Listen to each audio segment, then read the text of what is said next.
আমার বাবার যখন 7 বছর বয়স, আমার দাদু তখন গাড়ি অ্যাক্সিডেন্টে মারা যায়। আমরা ব্রাহ্মণ পরিবারের ছেলে হলে কি হবে, আমাদের আদি বৃত্তি হচ্ছে ঘিয়ের ব্যবসা। কলকাতা বড় বাজারে নিউ উত্তম ঘি বললে এক কথাতে আপনারা ঘি পাবেন। শুক্রবার আর বুধবারে এমনি 1 কিলো করে ঘি আনতে গেলে দেবেন না, ওগুলো ট্রাক ট্রাক করে নিতে হয়, পাইকারি করে দেয়। আর অন্যান্য দিন লুজ বিক্রি করে। আমাদের বড় ফ্যামিলি, আমার বাবার 7 ভাই, আর আমাকে নিয়ে সঙ্গীতে 15 পুরুষ। আমাদের পূর্বাপুরুষ থেকে সঙ্গীত জীবন, তার মধ্যে কীর্তনে আমার বাবা আর আমি, আর সকলে শাস্ত্রীয় সঙ্গীত গাইতেন। আমার বাবার নাম শ্রীযুক্ত বাবু গোবিন্দ প্রসাদ দাস অধিকারী, যিনি 7 বার শিখলে সোনার মেডেল পেয়েছিল। তারপরে বাবা কীর্তন শিখলো, আমি বাবার কাছ থেকেই আমার শিক্ষা। তো আজকে আপনারা দিগ্বিজয় অপরের নাম শুনেছেন, বেলা সরকার যাত্রার নাম শুনেছেন। আমার ঠাকুমার নাম ছিল বেলা, ওই বেলার নামেই একটা যাত্রার নাম হয়েছিল বেলা সরকার। না, আমি ঠাকুমাকে দেখেছিলাম একটুখানি, মানে একটু জ্ঞান করেছি। আমার বাবা, আমার দাদু দুটি বিবাহ করেছিল। কেন না, আমার যিনি ঠাকুমা, বড় ঠাকুমা, তিনার কোনো সন্তান ছিল না। তিনি যাত্রায় সুর দিত, সুরকার ছিল। হ্যাঁ, এবং এই যে আমার ঠাকুমার প্রথম ছাত্র হচ্ছে বীণা দাশগুপ্তা। মত যা এই যে গানটা গেয়েছেন, এই গানটা আমার ঠাকুমার হাতের লেখা এবং নিজেই সুর করতেন। আমাদের জমিদার বংশ, সিলেটে আগে ছিল, শিহট্টে বাড়ি, অনেক পূর্বে। তো দাদুরা তিনারা শান্তিপুরে এসে বসতি করেছিলেন। এখন শান্তিপুরে আমাদের 12 বিঘে জায়গা ওপরে আমার দাদুরা তারা লিখে দিয়ে গেছে স্কুল আছে বড়। সেখান থেকে দাদু চলে আসলেন কলকাতাতে। কলকাতাতে যে ঘিয়ের ব্যবসা করতেন, তখন বাঁকে করে ঘি নিয়ে ঘুরতে একটা ট্যাক্সি দাদুর পায়ের ওপর দিয়ে চলে যায়। তখন বাবার বয়স 7 বছর। তারপরে দাদু আর তৎকালীন দিনে ট্রিটমেন্ট তো জানেন, দাদু মারা গেলেন। তাই দাদু মারা যাওয়ার পূর্বে আমার ওই ঠাকুমার ছেলে হয়নি বলে ঠাকুমা মেয়ে দেখে দাদুকে পুনর্বার বিবাহ করায়। আমার বাবার 7 ভাই 2 বোন, এক পিসি চলে গেছেন, বড় পিসি চলে গেছে, 3 জেঠুও চলে গেল। বাবা ব্রেন স্ট্রোক হয়ে বসে আছে, আর 3 কাকু বংশের মধ্যে প্রদীপ উজ্জ্বলিত আছে। আর তাদের মধ্যে আমি সবচেয়ে কনিষ্ঠ। আমাদের ফ্যামিলিতে সকলেই সরকারি চাকরি অনেকেই করে, কিন্তু আমি দিন ভিখারি। বাবা শুধু আমাকে বলেছিল, আমি ছোটবেলায় একটু দুষ্টুমি করতাম বলে বাবা আমাকে বলেছিল, গভীর রাতে তুই এখনই বাড়ি থেকে বেরিয়ে যা, আমি তোর মুখ দেখবো না। আর সেই অভিসম্পাদটাই বোধহয় আজকে আমার জীবনে প্রার্থী হয়ে দাঁড়িয়ে গেছে। আমি বাড়ি ছেড়ে বৃন্দাবন থেকে নবদ্বীপ সাধু সঙ্গ করতে করতে আজ আমার এই জগৎ। আজকে বাবা আমাকে দেখলেই শুধু কাঁদে।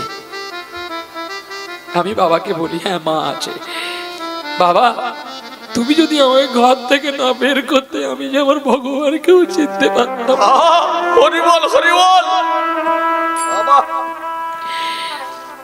কিন্তু তা বলে আমি মঠে থাকি বলে যে বাবা মাকে খেতে দিই না, এটা না। হয়তো নিজ হাতে করতে পারি না, কিন্তু বাবা মাকে আমি কোনোদিন কষ্টে রাখিনি। আপনারা ওই আশীর্বাদ করবেন জানো আমার মৃত্যুকাল পর্যন্ত তাদের কষ্ট না দিতে পারি। আমি যদি জানতাম আমার পরম ভগবান আমার বাবা মা, আমি কি পালিয়ে যেতাম? আপনারা আশীর্বাদ করুন। তাই আজকে দাদু দেখতে পেলাম, সত্যিই তো আমাকে পুরস্কার যদি উনি করতেন, উনি কলঙ্কিত হতেন।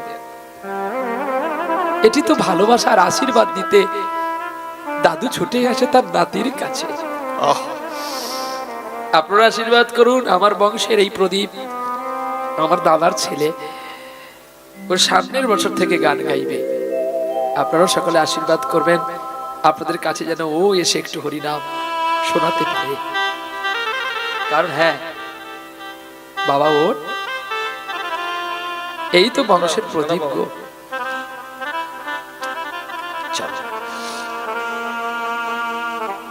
নিতাই গৌর হরি বল। এই জীবন তরি কতক্ষণ থাকবে তা তো আমরা জানি না। ভক্ত রঘুনন্দন ভগবান কৃষ্ণকে বলছে, একটা নাড়ু খেয়ে নে, আমি তোকে আর কোনোদিন বলবো না যে তুই নাড়ু খা। গোপীনাথ, নাড়ু একটা খা না রে। আমি জানি ধ্রুব প্রহ্লাদ তোকে ভক্তি করে ডাকতো, তবে রে তুই যদি আমার হাতে নাড়ু খাবি না, তাহলে তুই সেদিন মাংস খেয়েছিলিস কেন? গোবিন্দ ভয়ে পড়ে গেছে, আমি মাংস খেয়েছি। রঘুনন্দন বলতে শুরু করছে, হ্যাঁ তুই মাংস খেয়েছিলি, তবে মাংস যদি না খাবি তাহলে পুত্রটাকে কেটেছিলিস কেন? দানবীর দাতা কর্ণের একমাত্র পুত্র বিষকেতুকে কেন কেটেছিলিস? কেন বললি তার স্বামী স্ত্রী দুজনকে যে কচি মাংস কেটে, কচি বাচ্চাকে কেটে তার মাংসকে আমায় রান্না করে দাও? ঠাকুর তোমার একই লীলা, একই লীলা, আমি বুঝিনি তো ক্ষুদ্রমতি, আমি বুঝিনি তো ক্ষুদ্রমতি।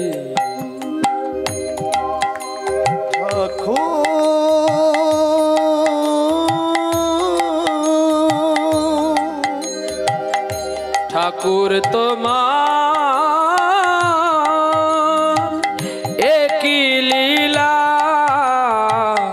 একই লীলা, আমি বুঝিনি তো ক্ষুদ্রমতি, আমি বুঝিনি তো ক্ষুদ্রমতি। যেদিকে তাকাই শুধু হাহাকার, যেদিকে তাকাই শুধু হাহাকার, যেন পাপে ভরা বসুমতি, পাপে ভরা বসুমতি, আমি বুঝিনি তো ক্ষুদ্রমতি, আমি বুঝিনি তো ক্ষুদ্রমতি। ঠাকুর তোমার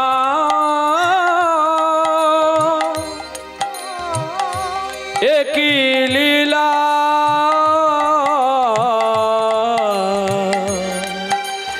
একই লীলা, বলো গোপীনাথ, গোপীনাথ, গোপীনাথ।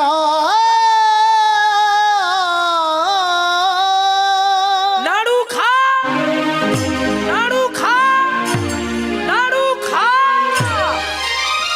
নাড়ু খা, নাড়ু খা। যখন গোবিন্দের চরণে মাথা ঠুকতে শুরু করলেন, পাথরের গোবিন্দের চরণে ছোট্ট রঘুর মাথার ফাটে রুধিরপাত হয়ে গেল।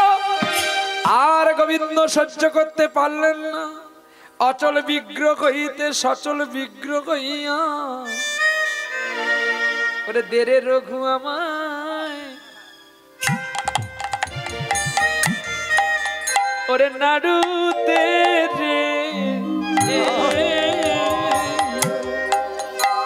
ওরে দে রঘু আমায় নাড়ু দে রে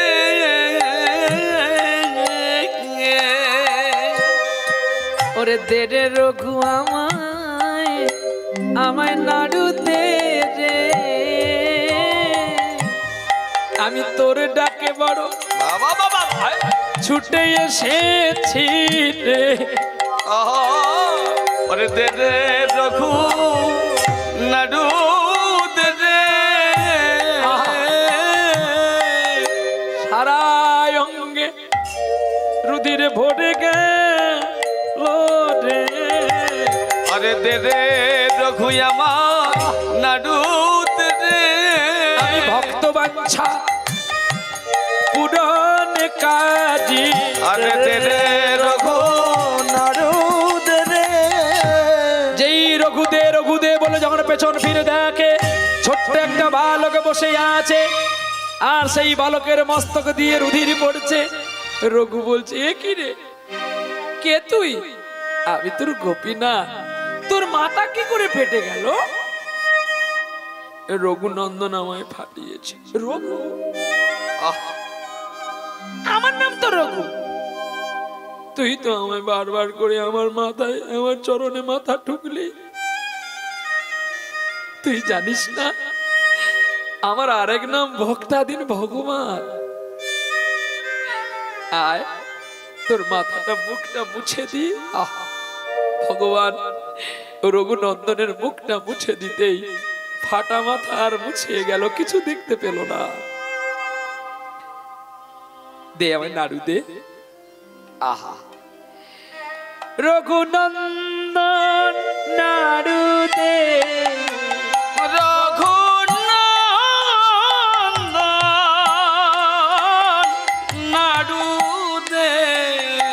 রঘুনন্দন নাড়ু দে রঘুনন্দন নাড়ু দে গোপীনাথ নাড়ু খা গোপীনাথ নাড়ু খা গোপীনাথ নাড়ু খা গোপীনাথ নাড়ু খা দে রে রঘু আমার নাড়ু দে না রে। ওরে দে রে রঘুনাথ আমার নাড়ু দে না রে। আমি নাড়ু খাবো বলে ছুটি এসেছি রে। ওরে দেখ রে রঘুনন্দন আমায় নাড়ু দে না রে। কোলেতে বসাইয়া যতন করিয়া। আহা রঘুনন্দন দেখেছে বাবা কেমন গোপীনাথকে খাওয়াতো। প্রথমে শঙ্কের জল নিয়ে গোপীনাথকে আচমন করলো। নে গোপীনাথ মুখ ধুয়ে নে। ওরে গোপীনাথ নাড়ু খাওয়ার আগে জল খেতে হয়, আগে একটু জল খা। ভক্তের হাতে শীতল পানি করিল সেবন। আরে ভগতের হাতে শীতল পানি করিল সেবন। ওরে ভক্তের হাতে শীতল পানি ওরে করিল ভজন। আর যত্ন করে খাওয়াই নাড়ু শ্রী রঘুনন্দন। আরে যত্ন করে খাওয়ায় নাড়ু শ্রী রঘুনন্দন। ওরে এমন করে কেউ পারে না, এমন করে কেউ খাওয়ায় না রে। ওরে এমন করে কেউ পারে না। ওরে এমন করে কেউ পারে না। ওরে যোগী মুনি যারা ধ্যানে পায় না, এমন করে কেউ করে না। তোরে হাতে শীতল পানি আমার অঙ্গ শীতল হয়। আবার পূর্বের কথা আজ যে আমার মনেতে পড়ে। আর পূর্বের কথা আজ আমার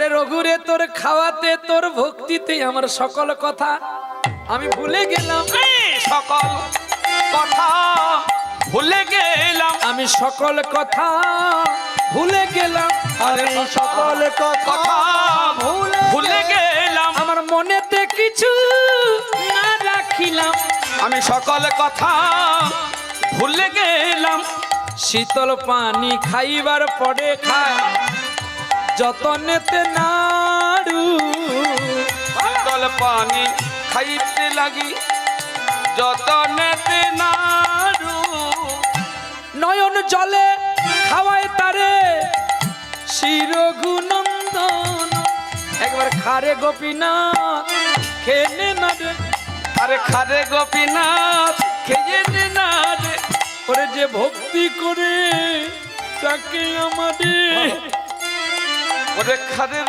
গোপীনাথ খেয়ে নে না রে, তুই জানিস না আমি বৈকুণ্ঠে থাকি না, নাং দৃষ্টামি বৈকুণ্ঠে যোগিনাং হৃদয়ং নচ, মদ ভক্ত যত্র গায়ন্তি তত্র তিষ্ঠামি হে নারদ। তুমি জানো রঘুনন্দন আমি বড় বড় মন্দিরে থাকি না, মসজিদে থাকি না, গির্জায় থাকি না, তাহলে প্রভু তুমি থাকো কোথায়, আমি থাকি কোথায় জানিস রঘু? মদ ভক্ত যেখানে আমার নয়নের জল দিয়ে আমায় আকুল সুরে ডাকে, আমি সকল কিছু ফেলে দিয়ে আমি সেখানেই ছুটে যাই, আমি ভক্তের কাছে ভক্তের বদন দিয়ে আমার প্রশংসিত কথা শোনবার জন্য। এই বলে থালার মধ্যে ছিল 9খানা নাড়ু। 9টা নাড়ু কেন গো? নববিধা ভক্তিরই তো 9টি দাঁত, 2টি কান, 2টি চক্ষু, 2টি নাক, নাক তো একটা, ছাঁদা কটা? 3টি ছাঁদা, ভেতরে একটা ছাঁদা আছে, এ দুজন দেয় আর সে একা নেয়, পরিমাপ মাপে নেবে আর বাকিটা ফেরত দেয়। বেশি নিলে তো বাস্ট হয়ে যাবে, আবার কম নিলে মরে যাবে। সে বসে আছে, ইড়া পিঙ্গলা শোষণ মা, 3টি নারী, বাবা একটা নারী, মা একটি নারী, ঈশ্বর একটি নারী, এই 3 নারীর সম্বন্ধনে তো জীবটা বেঁচে আছে।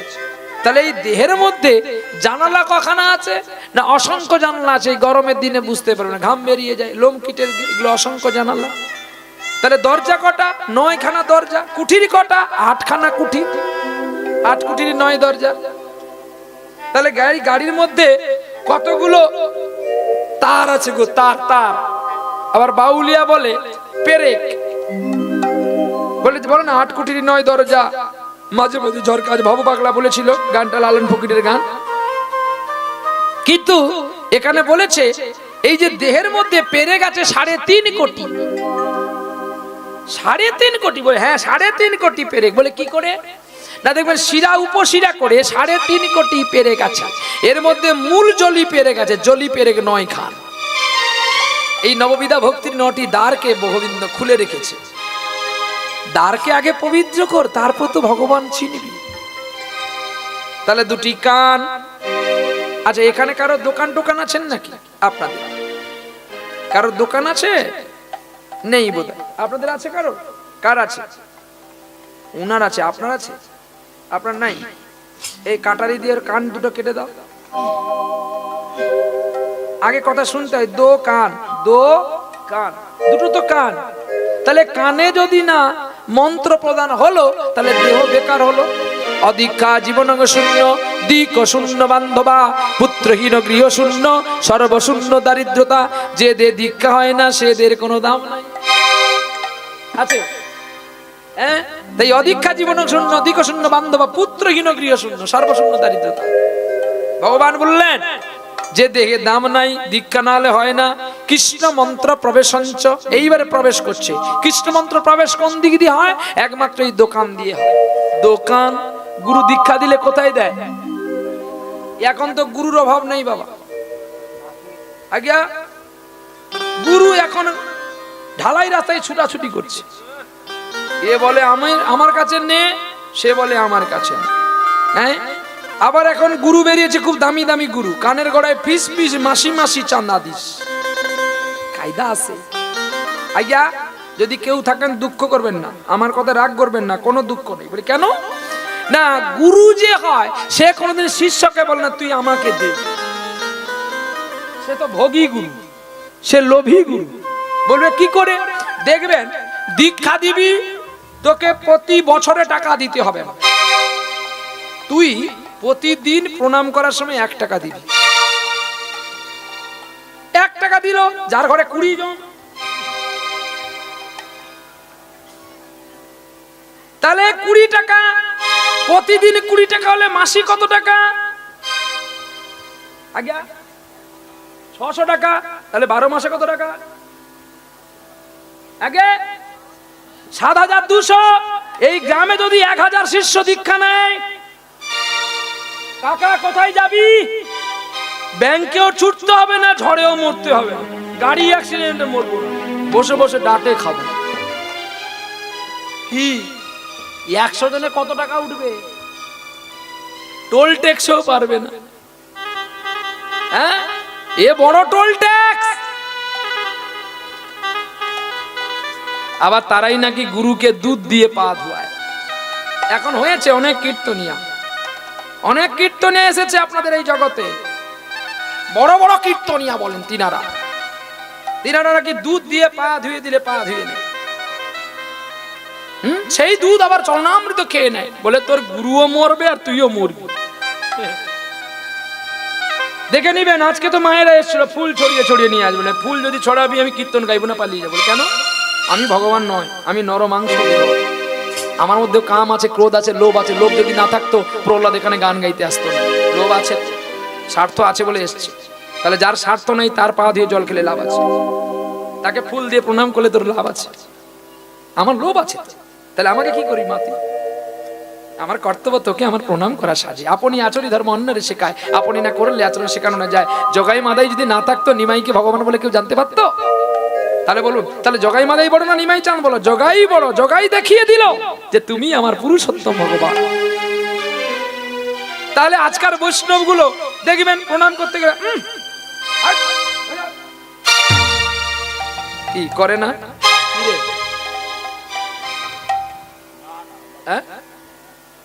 ও আমার ভয় লাগছে বাবা, এমন কেমন করিস না, ভয় লাগে। আমি ভাবছি বিদ্যুৎ দিচ্ছে, হয়তো বৃষ্টি আসবে, তাহলে লীলাটা শেষ করে দিতে হবে। এ যে এখানে ঝিলঝিল করছে আমি জানবো, তাই গৌর হরিব। আমি মরি আমার জ্বালায়, সে তার এখানে ঝিলঝিল করে।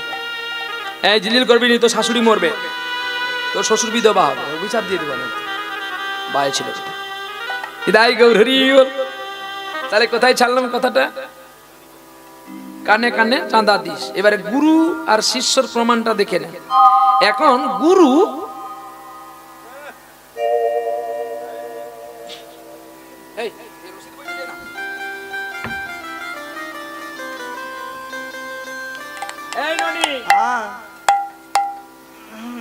তুই 1 টিন তেল দিবি। আচ্ছা ঠিক আছে, কিসের জন্য গুরুদেব? ঝুলন হবে, ঝুলন। ও আচ্ছা আচ্ছা। এই রামকৃষ্ণ, হ্যাঁ বাবা, সেদিন ধরা পড়ে গেছে শাশুড়ির সঙ্গে। হ্যাঁ ধরা পড়ে গেছে। 10 কিলো ডাল দিবি। তাই এটা করলে হয়ে যাবে তো? মুক্ত। ব্যাস ব্যাস। এই এমন তো তোর খোকা হবে, জোড়া পুত্র হবে, 2 টিন তেল দিবি, ঝুলন হবে। দিবি তো? হ্যাঁ। এই তুই কি দিবি রে? পাতাটা দে না, তুই তো খুব গরিব। খুব গরিবের পাতা। ছেলেকে বিয়ে করিয়ে বিয়ানের সঙ্গে লীলা করে, যাক আর কি বলবো, পাতাটা দে না। শাশুড়ির সঙ্গে বলেনি, ওটা তো খুব ভালো লাগে। তুমি বলবে, আমি বলতে পারবো নাকি? আমার ভাই হয়, আমি বলবো। যে আলু খায় তার আলুর দিকে টক লোক। এই তুই কি দিবি রে? দে কিছু একটা দে। সব দিয়ে দিতে দিতে যখন ননির কাছে আসলো, ননি তো কামার, বর্ষাকালে আর কেউ আসে না দা কাতান পেটাতে। ননি তখন চিন্তা করলো, গুরু আমার দিকে ধেয়ে আসছে, মানে আমার বাড়িতে খাবে, আমার বাড়িতে চাল নাই।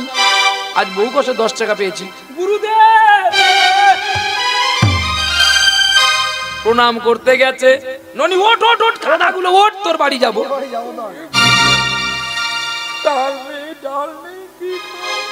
চল। গুরুদেব যেই বাড়ি গেল, চরণ ধৌত করলো। গুরুদেব আমি কি সেবার আয়োজন করতে পারি? বেশি কিছু করবি না, যা পারিস কর, ডাল ডানা চচ্চড়ি পনিরের রসা ভাজাভুজি 15-16 রকমের শুক্তা, দই মিষ্টি পাঁপড়, এটা তো রাখ। চাটনি একটু করবি, নতুন নতুন পাকা আম উঠেছে দুটো আম, বেশি কিছু করবি না। না ভাজাভুজি 15-16 রকমের, ডাল ডানা চচ্চড়ি পনিরের রসা শুক্তা, হ্যাঁ চাটনি একটু করবি, দই মিষ্টি পাঁপড়, আর পারলে একটু গোলাপ খাস, আম একটু। আমি কিন্তু আসি, হ্যাঁ গুরুদেব কালেকশনে চলে গেল। ননি কামার কষ্ট করে ধার করে পোস্ত টোস্ত কিনে এনেছে, গুরুদেবকে সেবা দিয়েছে। গুরুদেব সেবা দেখে বাঁশ কাঠি চাল দেখে বলে, শালা বাবার জন্মে চাল খাইনি, এর বাড়ি ছাড়া যাবে না। গুরুদেব আর এমন চের লেগে গেছে, গাছের শিকড় ফেলে দিয়েছে, আর নড়ে না। ননি কামার প্রতিদিন এদিক ওদিক ছুটে ধার করে, আর পাচ্ছে না, কিন্তু গুরুদেবের পুঁটি বেশ ফুলে উঠেছে। ননি কামার বলে, ভিতরে কি আছে একটু দেখি। ভেতরে যখন দেখে শুধু 500 টাকা নোট, বলে গুরুদেব পাপ হয় হবে, আর কত ধার করো, মাল এইখান থেকে নিয়ে খাও। আজ্ঞা এইবারে সেই গুরুদেবের ঝলে, আপনার হাসছেন কেন? বলে আমার হাতে ঝোলা থেকে পয়সা বের করে পোস্ত কিনেছে, গাওয়া ঘি কিনেছে, হ্যাঁ দেরাদুন চাল কিনেছে, সোনামুখী ডাল কিনেছে, হ্যাঁ সজনে ডাটা, পনির, যখন খেতে দিল কাটা পনির, গুরুদেব বলে, আরে ননি বাবা, এ তো আর যাবো না তোর বাড়ি। তোর বাড়ি ছেড়ে আমি যাবো না। গুরুদেব আমার নাম ননি কামার, ননি কামার তো যা খাচ্ছেন সব আপনার। ঠিকই তো, তোর যে গুরু ভক্তি, আমি খুব খুব খুশি বাবা। গুরুদেব তো জানে না তার ব্যাগ থেকে পয়সা নিয়ে ও বাজার করেছে। গুরুদেব সাবধানে সাবধানে খাবেন, সময় হলে টের পাবেন, বলেও গিয়ে যাচ্ছে। কিন্তু সাবধানে সাবধানে খাবেন, মানে এখনো সময় আছে, সাবধান, পালা নালে তোর পুটলি শেষ হবে। গুরুদেব এখন প্রতিদিন কালেকশন করে, ঝুলন পূর্ণিমা হবে, আজ্ঞা ঝুলন পূর্ণিমা হবে বলে কালেকশন করতেই আছে, আর ননি মাল বের করে বাজার করতে। পুটলি এখন শুকিয়ে আরে বলে, কেন হয় না? গুরুদেব একটা 20,000 টাকার বান্ডিল করে গাডার মেরে রেখেছে। ননি কামার যখন পয়সা বের করেছিল, তার স্ত্রী উকি মেরে দেখে নিয়েছিল। ননি কামার চোর, তার বউ ডাকা। বলে কি করে? বলে আমার স্বামী কি নেই দেখি। ননি কামার পালিয়ে যেতে গুরুদেব নাক ডেকে ঘুমাচ্ছে, যখন দেখে একটা বান্ডিল, বলে এটা নিয়ে আমি বালা করব।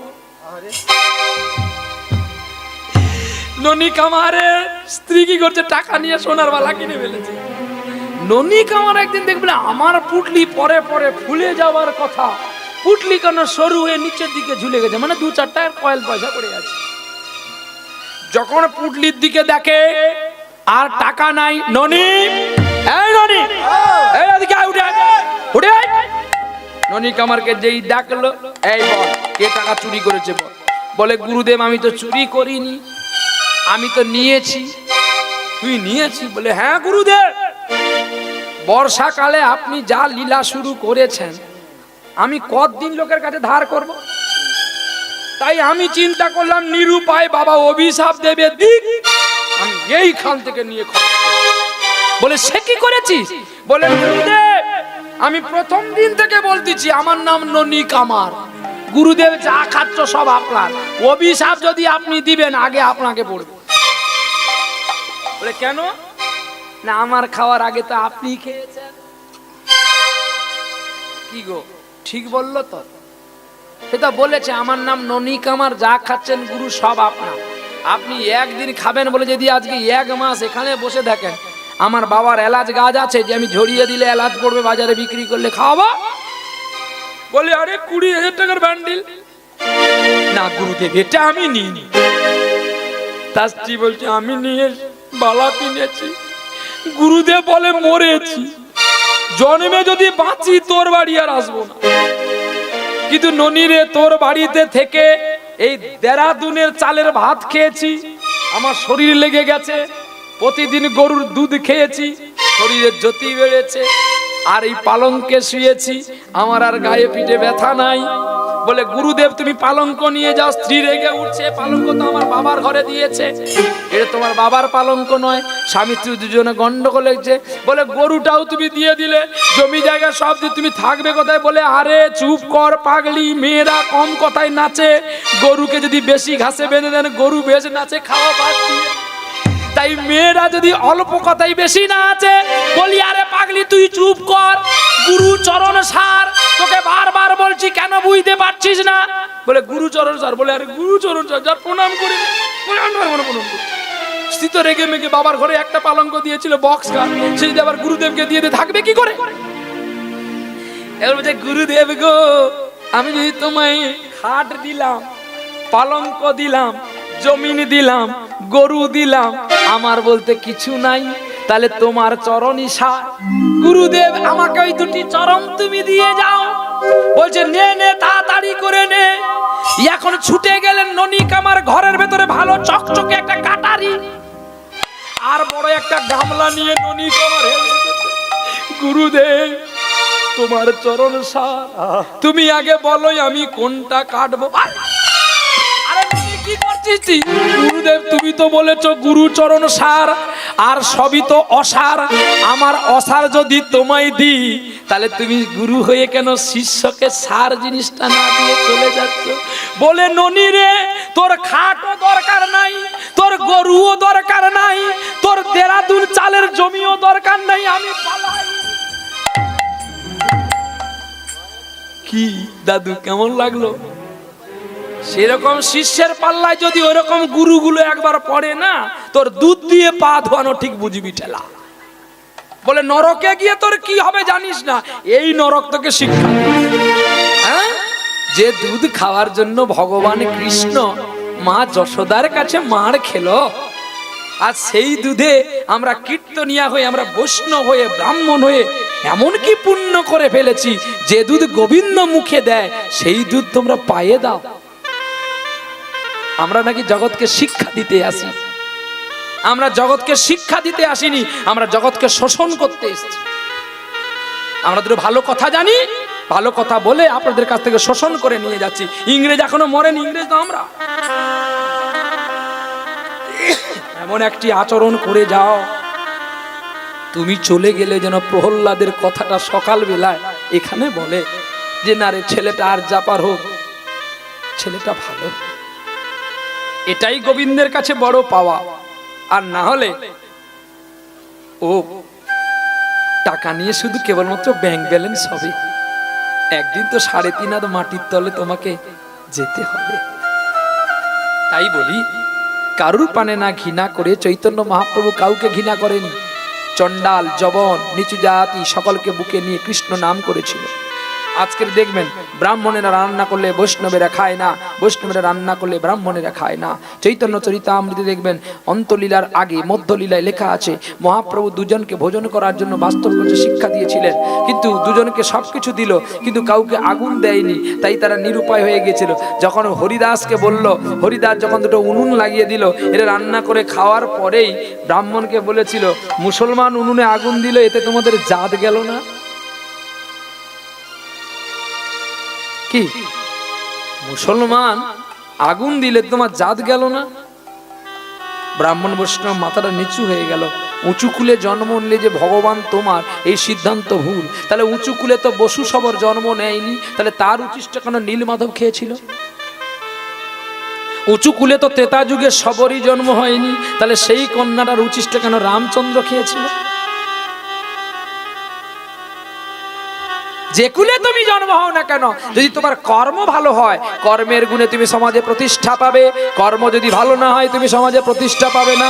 রঘুনন্দন নাড়ুতে, রঘুনন্দন নাড়ুতে, 9টি নাড়ুর 8টি নাড়ু গোবিন্দকে খাওয়ালেন।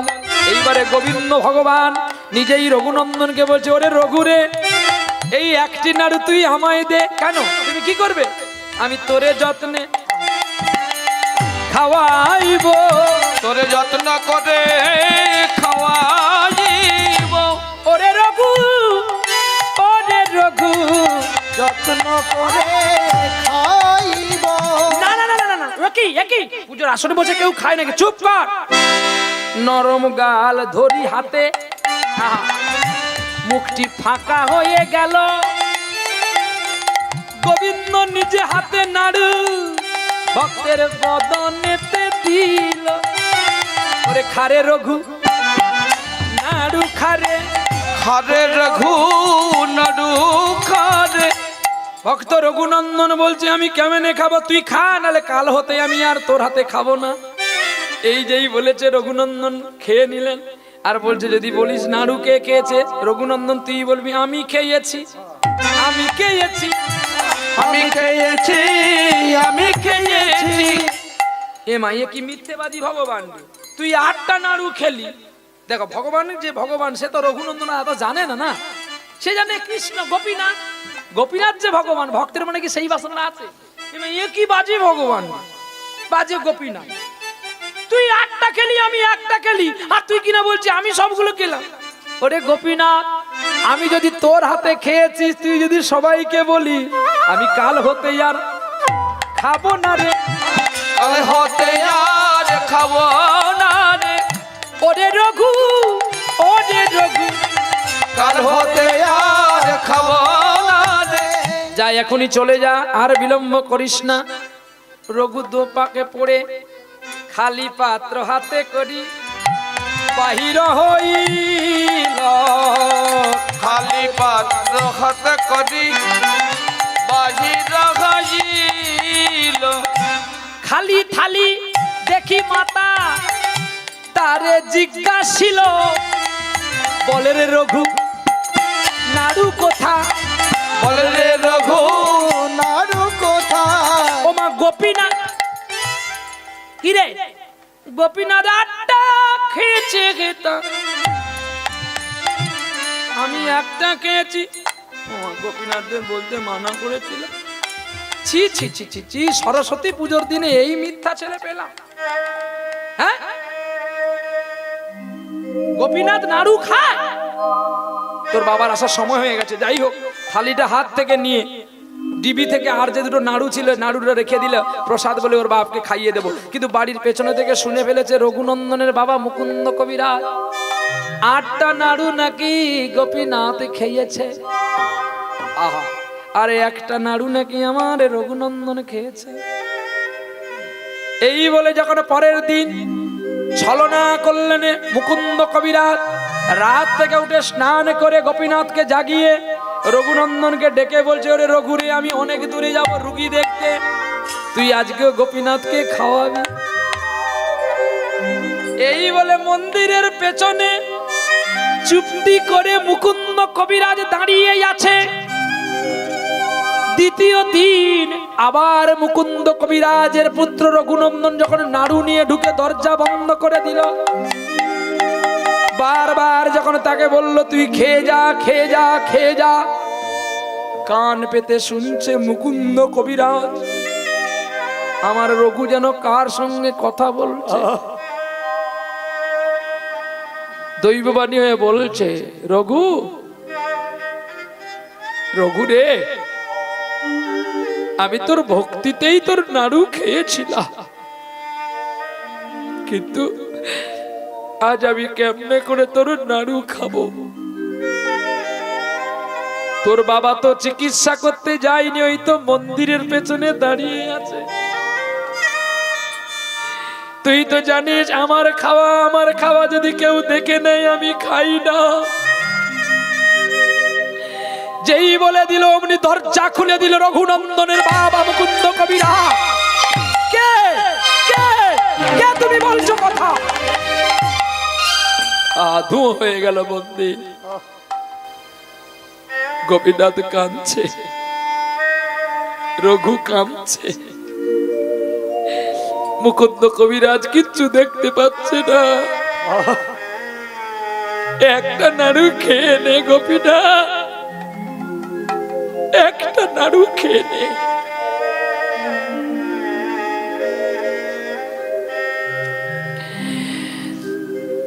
গোপীনাথ নাড়ু খাচ্ছে গো নিজে হাতে তুলে। রঘু, তুই কাকে নাড়ু খাওয়ালি আমাকে একটু দেখালি না? আমি যাকে মন্ত্রে পাইনি রে, তুই তাকে কেমনে পেলি রে পুত্র?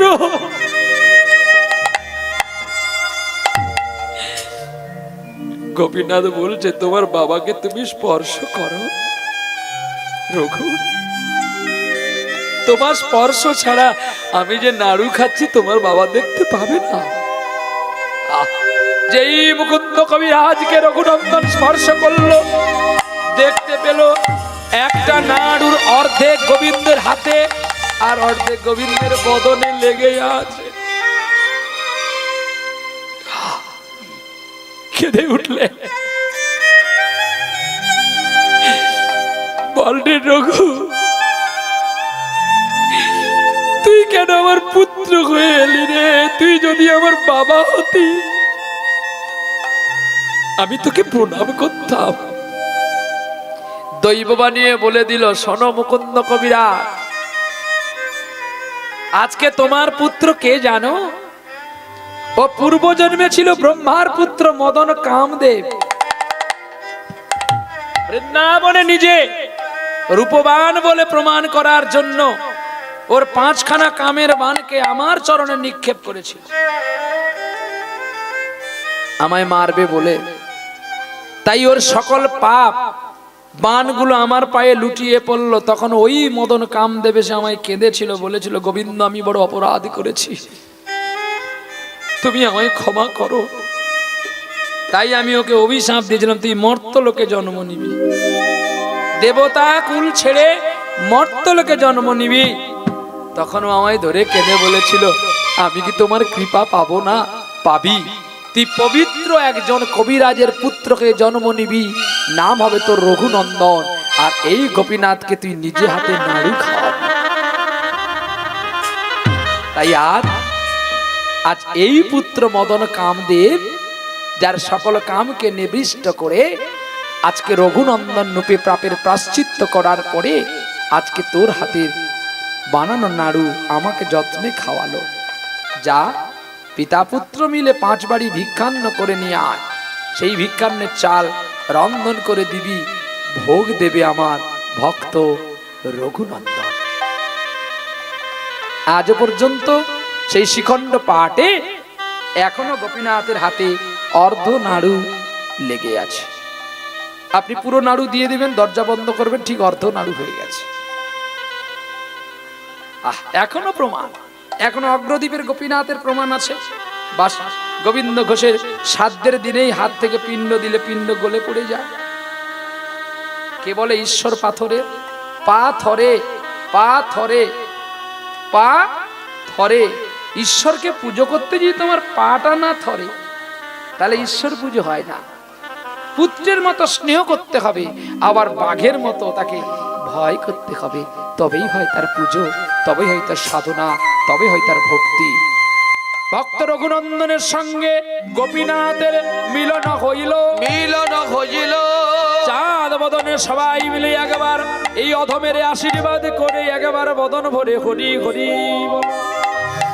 এইখানে রাখিলাম কীর্তন নামের লহরী, নামের পূর্ণিত বদন ভরে সবাই মিলে একবার বলুন হরি হরি।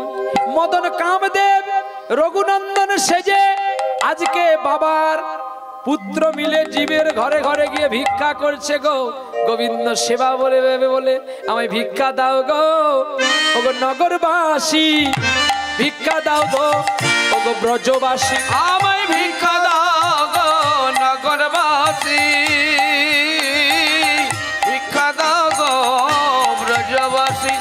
দয়া করে যারা ভিক্ষা দেবেন এই দিকে আসবেন না, এই দিকে আসুন, কারণ এখানে ইলেকট্রিক তারগুলো আছে, কোথাও দুর্ঘটনা ঘটতে পারে। একজন দিলে হবে, সবাইকে দিতে কথা নেই। চলো, ভিক্ষা দাও গো ব্রজবাসী, ভিক্ষা দাও গো নগরবাসী, ভিক্ষা দাও গো ব্রজবাসী, ভিক্ষা দাও গো নগরবাসী। ওরে আমি যে কৃষ্ণের হই অভিলাষী, ভিক্ষা দাও গো ব্রজবাসী, ওগো আমি যে গোবিন্দের অভিলাষী, ভিক্ষা ভিক্ষা দাও গো ব্রজবাসী ওরে আমায় যেবা ভিক্ষা দেবে ওরে কোলের সন্তান রঘু নন্দন হবে ও গো আমায় যে জন ভিক্ষা দেবে কোলের সন্তান রঘু নন্দন হবে ওরে ব্রজভূমে তার বাঁচতে হবে বলে গো সাধুজন আমায় ভিক্ষা দাও গো ব্রজবাসী ভিক্ষা দাও গো ব্রজবাসী ও গো আমি যে গোবিন্দের অভিলাষী ভিক্ষা দাও গো ব্রজবাসী আমি ভিক্ষার লাগি দাঁড়িতে আসি ভিক্ষা দাও গো ব্রজবাসী ও গো ভিক্ষা দাও গো মাসি পিসি ভিক্ষা দাও গো মাসি পিসি রাই দাঁড়ালো গো স্বামীরি বামে রাই দাঁড়ালো গো স্বামীরি বামে রাই দাঁড়ালো গো স্বামীরি বামে ও তোরা হেরবি যদি আইরে সখী রূপের কিরণে আরে আমি যদি আইরে সখী রূপের কিরণে রাই দাঁড়ালো গো স্বামীরি বামে রাই দাঁড়ালো গো স্বামীরি বামে সুখী বলে ও গো সারি আমরা হায় আমরা দুজনে হায় আমরা দুজনে মধুর মিলন গাইব আজ তোমারই সনে রাই দাঁড়ালো গো স্বামী বামে আজ সুখী সারি দুজনার দ্বন্দ্ব ঘুচে গেল দণ্ড গুছে গেল হায় দণ্ড গুছে গেল একবার চাঁদ বদনে সবাই মিলে হরি হরি বলো হরে কৃষ্ণ হরে কৃষ্ণ কৃষ্ণ কৃষ্ণ হরে হরে হরে রাম রাম রাম হরে হরে হরি